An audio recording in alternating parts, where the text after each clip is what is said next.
29 ကြိမ်မြောက်စီးကိန်းပြိုင်ပွဲကြီးရဲ့တိုက်ကွမ်ဒိုပြိုင်ပွဲတတိယနေ့ပွဲစဉ်ကိုဒီဇင်ဘာလ20ရက်နေ့နံနက်ပိုင်းမှာဝနာသိဒ္ဓိအင်ဒိုစတေဒီယမ် A မှာဆက်လက်ကျင်းပခဲ့ပါတယ်။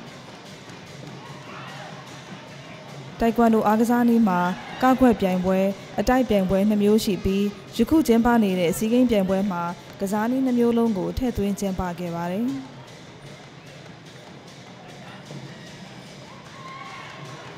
နီးစနစ်ပိုင်းဆိုင်ရာအားပြိုင်မှုကစားနည်းတစ်ခုဖြစ်ပြီးမိမိကိုယ်ကိုကာကွယ်ခြင်းဆွဲမြဲစွာလေ့ကျင့်ခြင်းလျင်မြန်မှုခွန်အားရှိမှုတို့ကိုရှင်ပြိုင်ရတဲ့တိုက်ကွမ်ဒိုအားကစားနည်းများမှာ